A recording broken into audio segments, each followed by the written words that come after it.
Hello అండి. Good morning. Welcome to KP's kitchen. ఏం చేస్తున్నారు అందరూ?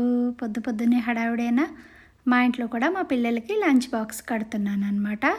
బెండకాయ ఫ్రై అయితే ఈజీగా ఉంటుంది. పిల్లలకి తినడానికి కూడా బాగుంటుంది కమ్మగా అని చెప్పి బెండకాయ ఫ్రై చేస్తున్నాను. నా పిల్లలు స్కూల్కి ఫ్రై రెసిపీస్ ఎక్కువ ఇష్టపడతారు. ఒకవేళ చపాతీ చేసినప్పుడు ముద్దకూరలు చేస్తాను అనమాట.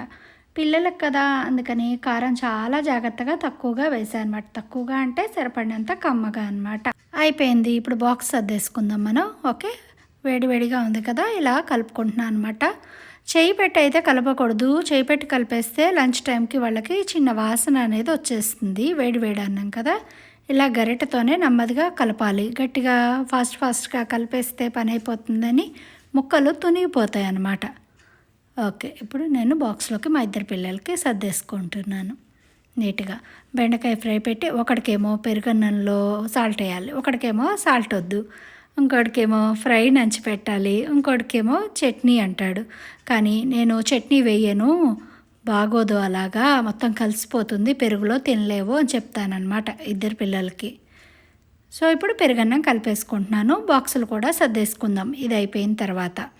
పిల్లలకి ఇంటికి వచ్చాక మనకు నచ్చినట్టు పెట్టచ్చు, కానీ బాక్స్లో మాత్రం వాళ్ళు తినడానికి వీలుగా మాత్రమే మనం పెట్టాలి. మనం చూడం కదా బాక్స్లో పాపం వాళ్ళకి ఎలా ఉందో, అందుకని చాలా జాగ్రత్తలు వహించి మాత్రం పిల్లలకి బాక్స్ సర్ది పెట్టాలన్నమాట. ఇప్పుడు పెరుగన్నం సర్దేస్తున్నాను వాళ్ళిద్దరికి. ఒకడికి ముందు నార్మల్గా రైస్ తీసేసి తర్వాత వేరే వాడికి సాల్ట్ వేస్తానన్నమాట. ఓకే, ఇప్పుడు పైన వాళ్ళకి చిన్న ప్లేట్స్ పెట్టి అందులో కొంచెం కూరను నంచుకోవడానికి మంచిగా అనమాట. ఓకే, పెద్దోడు నన్ను చట్నీ కావాలి, ఆవకాయ కావాలి ఇలా అడుగుతాడు, కానీ కలిసిపోతుంది కదా అన్నంలో, బాగోదు పాపం తినడానికి. ఇంటికి వచ్చాక పెడతానన్న అని చెప్పి బాక్సులో ఇలాగే బెండకాయ ఫ్రై పెట్టేశాను అనమాట. మిగిలిన ముక్కలను అలా పైన వేసేస్తున్నాను. వాళ్ళకు కొంచెం చప్పగా ఉన్నా కూడా కలుపుకొని తినేస్తారు. ఓకే అండి, ఇలాగే బాక్స్ నేను చాలా ఫాస్ట్గా మార్నింగ్ చేసేసుకుంటా. మార్నింగ్ ఎక్కువ టైం ఉండదు కదా మనకి, కాఫీలు పెట్టుకోవాలి, బూస్ట్లు కలుపుకోవాలి, బాక్సులు సర్దుకోవాలి, అండ్ ఈవెన్ బ్రేక్ఫాస్ట్ కూడా చేయాలి.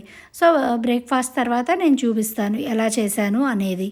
ఇప్పుడు పిల్లలు అప్పుడప్పుడు బ్రేక్ఫాస్ట్ తినము మేము, పాలు మాత్రం తాగేసి వెళ్ళిపోతామంటారు, కానీ నేను ఊరుకుంటానా? ఒక్క ఇడ్లీ అయినా తినాలి అని చెప్తా, ఎందుకంటే వాళ్ళకి నీరసం వస్తుంది కదా అందుకని. కానీ వాళ్ళు మారం చేస్తారు, నేను కూడా చేస్తాను. ఇదిగో చూడండి, బాక్సులు సర్దేశాను అనమాట. చక్కగా పిల్లల్ని రెడీ చేసేసాను. వాళ్ళని పంపించేసి మళ్ళీ వస్తా. ఓకే అండి, మీరు మాత్రం నా ఛానల్ని సబ్స్క్రైబ్ చేసుకోండి. మరిన్ని వీడియోస్ కోసం బెల్ ఐకాన్ని ప్రెస్ చేయండి. ఓకేనా? మా నోటిఫికేషన్స్ మీకు వెంటనే వస్తాయి. Thanks for watching. బాయ్ అండి.